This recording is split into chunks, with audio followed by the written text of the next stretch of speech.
Hello class 98 students. आज का हमारा टॉपिक है यूजेन गोल्डस्टीन का एक्सपेरिमेंट। इन्होंने कौन सा अपना एटॉमिक मॉडल दिया, वही इसके अंदर हम अच्छी तरीके से पढ़ेंगे। क्लास 9th के अंदर ये चैप्टर मोस्ट इंपॉर्टेंट है, ध्यान रखना। हर एक चीज बेसिक से अच्छी तरीके से पढ़ना, क्योंकि ये क्लास 10th में भी बहुत ज्यादा इंपॉर्टेंट है। So let's start. देखते क्या है। एक रिक्वेस्ट है, जब भी पढ़ने बैठे हैं आप तो एक कॉपी और एक पेन के साथ बैठे, जितना समझ में आए उतना आपको स्टेप बाय स्टेप लिखना है। So let's start. देखते क्या है। यूजेन गोल्डस्टीन ये कौन थे? A German physicist. ये एक जर्मन फिजिसिस्ट थे और इन्होंने अपना एटॉमिक मॉडल दिया। तो क्या दिया, अच्छी तरीके से पढ़ते हैं। देखते क्या है। E. Goldstein in 1886 discovered the presence of a new radiation in a gas discharge and called then canal rays. Simple सी बात है, ई गोल्डस्टेन ने 1886 में डिस्कवर किया एक रेडिएशन का। किसका? रेडिएशन का, जिसका नाम रखा उन्होंने कैनल रेज। अब कैनल रेज का डेफिनेशन मैंने अच्छी तरीके से दिया है, टेंशन मत लेना।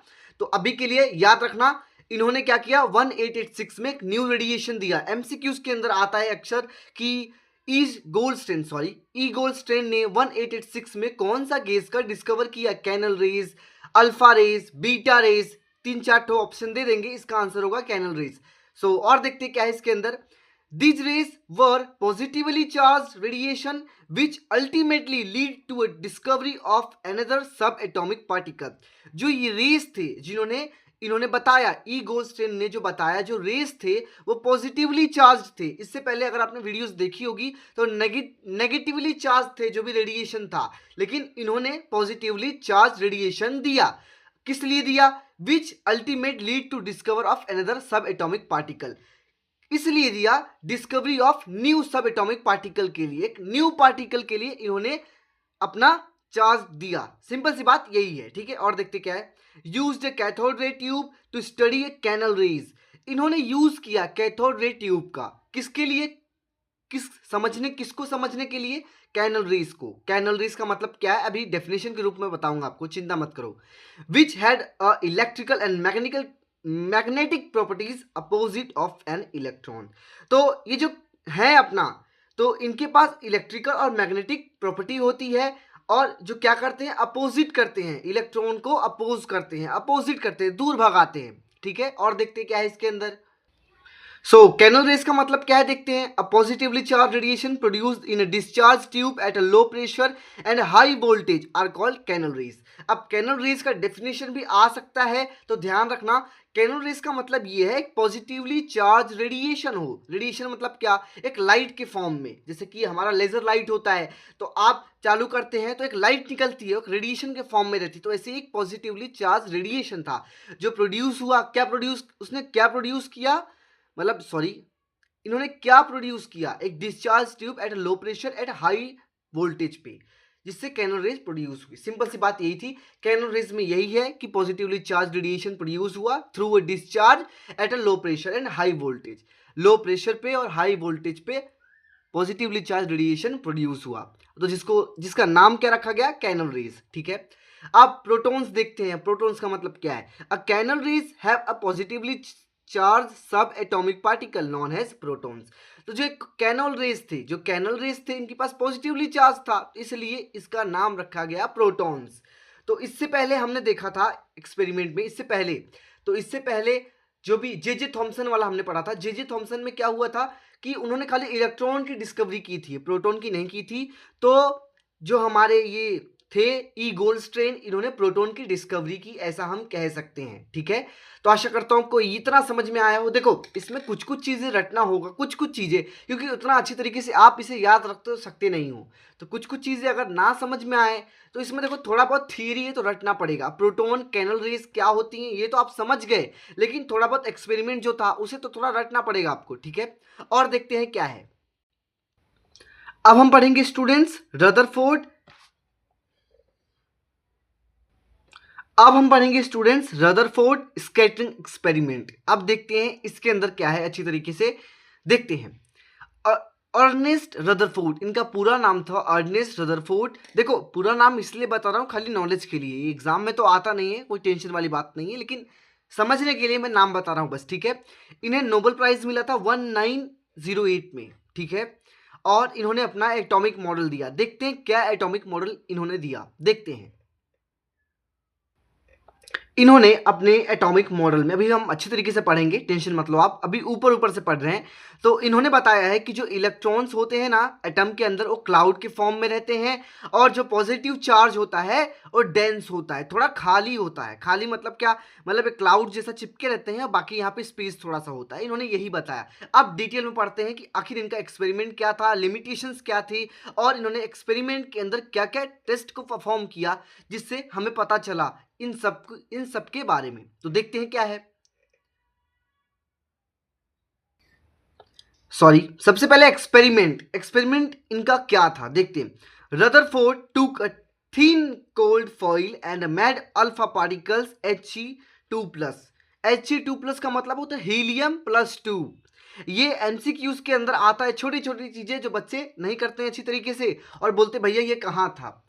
तो ये सारे डिटेल्स में होता है, ये कोई बाहर से क्वेश्चंस नहीं आते हैं। बच्चों को लगता है कि ये तो बाहर का क्वेश्चन है, नहीं, ये डिटेल का क्वेश्चन है। जो स्टूडेंट अच्छी तरीके से डिटेल में पढ़ेगा वही एमसीक्यूज को अच्छी तरीके से सॉल्व कर सकता है क्लास 9 के अंदर। और देखते हैं, तो He+2 positively charge helium fall on it. तो सिंपल सी बात है, एक गोल्ड फॉइल है, थिन गोल्ड फॉइल है, और मेड अल्फा पार्टिकल, वो अल्फा पार्टिकल से बना हुआ है और उसके पास पॉजिटिवली चार्ज हीलियम है, उसके ऊपर डाला गया। सिंपल सी बात है, गोल्ड फॉइल था और gold foil made alpha particles, और जो पॉजिटिव चार्ज हीलियम होगा उसे हम गोल्ड के अंदर डालेंगे। चिंता मत करो, मैंने अच्छी तरीके से डायग्राम बनाया है, डायग्राम के थ्रू भी आपको अच्छी तरीके से मैं समझाऊंगा, जिससे आपको जो एक्सप्लेनेशन होगा मेरा आपको अच्छी तरीके से समझ में आएगा। देखते हैं पहले ऑब्जर्वेशन क्या था, इंटरफेरेंस क्या था। जो इन्होंने एक्सपेरिमेंट किया पहले, तो ऑब्जर्वेशन क्या क्या ऑब्जर्व किया वही हम पढ़ेंगे, ठीक है। तो देखते क्या है। अब हम देखते हैं ऑब्जर्वेशन क्या था। जब इन्होंने एक्सपेरिमेंट किया तो उन्होंने ऑब्जर्व क्या क्या किया, क्या क्या देखा कि ये चेंजेस आए हैं, देखते हैं। Most of the alpha particle passed through a gold foil without getting deflect.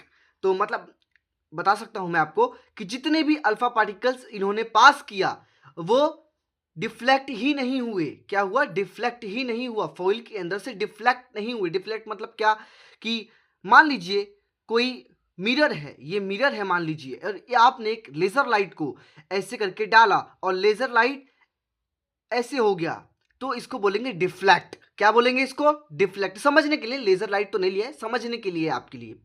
तो आपने लेजर लाइट को डाला और यहां से निकल गया, इसको डिफ्लेक्ट बोलेंगे, ठीक है।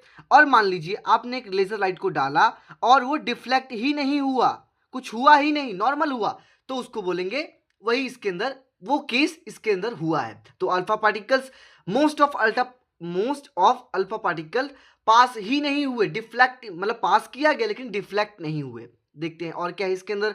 Most of space inside of an atom is empty. ऐसा क्यों हुआ, इसलिए हुआ कि जो भी एटम के अंदर जो स्पेस होता है बहुत ज़्यादा खाली होता है, इसलिए हुआ। देखो इंटरफेरेंस ऑब्जर्वेशन ये था और इसी ही वजह से हुआ, इसलिए मैंने बाजू में लिख दिया है कि आपको समझने में आसानी हो। क्यों हुआ, क्यों डिफ्लेक्ट नहीं हुआ। रुको मैं आपको अच्छी तरीके से एक बार डायग्राम दिखा देता हूं, मुझे लगता है आपको डायग्राम के थ्रू अच्छी तरीके से समझ में आएगा। डायग्राम दिखाता हूं आपको, रुको। कुछ ऐसा ही सीन हुआ है जैसे कि मैंने आपको बताया। तो देखो, मोस्ट ऑफ अल्फा पार्टिकल्स डाले गए, लेकिन मैंने जैसा कि आपको बताया डिफ्लेक्ट ही नहीं हुआ। क्यों डिफ्लेक्ट नहीं हुआ, इसलिए डिफ्लेक्ट नहीं हुआ क्योंकि एटम के अंदर जितना स्पेस है वो इम्प्टी है, खाली है। जो भी उसके इनसाइड का स्पेस है वो खाली है, इसकी वजह से डिफ्लेक्शन नहीं हुआ, ठीक है। और देखते हैं दूसरा केस क्या था। वेरी फ्यू पार्टिकल्स वर डिफ्लेक्टेड। बहुत ही कम पार्टिकल्स जो हुए थे डिफ्लेक्ट हुए थे, ऐसा जैसे कि मैंने आपको बताया। क्यों ऐसा हुआ, क्योंकि positive charge of the atom occupies very little space. देखो एटम्स के अंदर जो पॉजिटिव चार्ज था वो स्पेस को बहुत कम स्पेस में रहता है। ये अच्छा बच्चा है, कम ही स्पेस में मान जाता है, छोटे स्पेस में रहता है। अब मैं आपको डायग्राम के थ्रू भी समझा देता हूं अच्छी तरीके से। जैसा कि आप देख सकते हैं कुछ कुछ डिफ्लेक्शन हुए हैं, जैसे कि यहाँ पे स्मॉल डिफ्लेक्शन हुआ है और यहाँ लार्ज डिफ्लेक्शन हुआ। क्यों डिफ्लेक्शन हुआ है, तो ध्यान से देखिए, यहाँ पॉजिटिव चार्ज है इसलिए डिफ्लेक्शन हुआ, और यहाँ पॉजिटिव चार्ज है, इसलिए डिफ्लेक्शन हुआ। सिंपल सी बात है, जहां जहां पॉजिटिव चार्ज होगा वहीं वहीं डिफ्लेक्शन होगा। और जहां डिफ्लेक्शन क्यों नहीं हुआ, क्योंकि वहां पे स्पेस ही नहीं है। ठीक है, और देखते हैं क्या है इसके अंदर। Sorry, very few alpha particles 1 in 1 10 100,000 10,000 lakh 1 lakh में खाली एक बार क्या हुआ, एक बार हुआ rebounded on hitting the gold foil. मतलब कि 1 लाख बार करने के बाद एक बार खाली जो गोल्ड फॉइल था जिसने अल्फा पार्टिकल्स को हिट किया। ऐसा क्यों किया, देखते हैं। Nucleus of an atom is very small has compare to the total size. तो मान लीजिए हमारा ये एटम है, ठीक है, समझने के लिए एटम है, तो न्यूक्लियस बहुत छोटा होता है, एटम से भी बहुत ज़्यादा छोटा होता है हमारा न्यूक्लियस। तो इसी की वजह से 1 लाख मतलब करने के बाद एक बार, 1 लाख में से एक बार करने के बाद जो हमारा अल्फा पार्टिकल्स था वो हिट किया गोल्ड फॉइल को। ठीक है, तो देखते हैं एक बार अच्छी तरीके से, किसको, डायग्राम के थ्रू देखते हैं। आप एक बार अच्छी तरीके से इस डायग्राम का स्क्रीनशॉट ले लीजिए, क्योंकि अगर 5 या 7 नंबर में एक क्वेश्चन आया आपके एग्जामिनेशन में तो आपको ड्राइंग भी बनाना होगा अच्छी तरीके से। अगर आपको अच्छे मार्क्स चाहिए तो, ड्राइंग अच्छी तरीके से सेम टू सेम ऐसा ही बनाना है पेंसिल से आपको। तो देख सकते हैं आप अच्छी तरीके से, एक बार स्क्रीनशॉट ले लीजिए।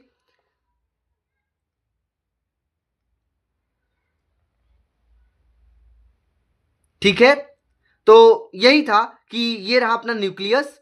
जो न्यूक्लियस था एक बार टर्न बैक आया था, मतलब हिट किया था। तो यही सारी चीजें इसके अंदर थी अच्छी तरीके से, जो मुझे लगता है आपको अच्छी तरीके से इसके अंदर समझ में आई हो। ठीक है, और देखते हैं क्या है इसके अंदर।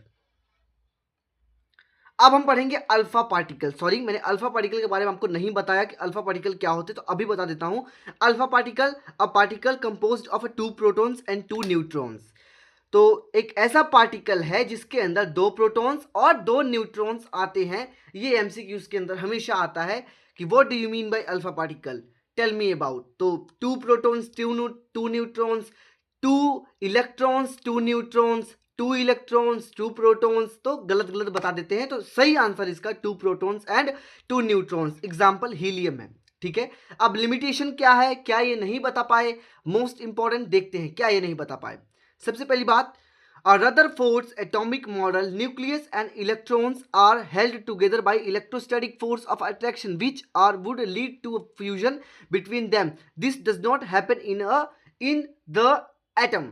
तो रदरफोर्ड का कहना ये था, इनके मॉडल का कहना ये था कि न्यूक्लियस और इलेक्ट्रॉन्स के अंदर इलेक्ट्रोस्टैटिक फोर्स प्रेजेंट होता है, electrostatic force of attraction present होता है। लेकिन एटम के अंदर ऐसा कुछ था ही नहीं। मतलब आगे चल के जब रिसर्च हुई तो पता चला कि एटम के अंदर इलेक्ट्रोस्टैटिक फोर्स नाम का कोई चीज़ ही नहीं है, कोई है ही नहीं।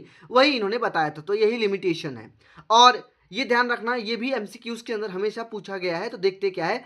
एटॉमिक रेडियस याद रखना, साइज है ये। एटॉमिक रेडियस कितना है, 100 पीएम का मतलब होता है पिकोमीटर। लिखा हो मैंने, अच्छी तरीके से दिखा देता हूँ आपको, पिकोमीटर ध्यान रखना। तो अगर एमसीक्यूज के अंदर आ सकता है तो ये भी आ सकता है और ये भी आ सकता है। 1 × 10⁻⁻10 मीटर। पिको मतलब 10⁻⁻10, ध्यान रखना 10⁻⁻10। पिको का मतलब यही होता है 10⁻⁻10। न्यूक्लियर रेडियस क्या है, 5 × 10⁻³ picometer is equals to 5 × 10⁻15 meter. तो आप इससे अंदाजा लगा सकते हैं कि जो एटॉमिक रेडियस है इतना है और न्यूक्लियर रेडियस इतना है, यानी न्यूक्लियर बहुत बहुत छोटा है कंपेयर देन एटॉमिक रेडियस के। एटॉम का ये सब कुछ, एटॉम का रेडियस मतलब एटॉम का साइज बता रहा है। तो एटॉम का जो साइज होता है तो इतना होता है 1 × 10⁻10 मीटर, लेकिन न्यूक्लियर का होता है 5 × 10⁻15 मीटर। इतना ध्यान रखना, एमसीक्यूज के अंदर अक्सर आता है। Thank you so much everybody, मिलते हैं नेक्स्ट वीडियो में अच्छी तरीके से। कोई भी डाउट हो कमेंट सेक्शन में बताइए। अगर मुझसे कोई गलती हुई है तो आप प्लीज़ बताइए कि आपने भैया ये गलती की है, तो मैं उस पर ध्यान दूंगा। Thank you so much everybody, फिर से बोलता हूँ कोई डाउट हो तो प्लीज़ पूछिए। Thank you so much.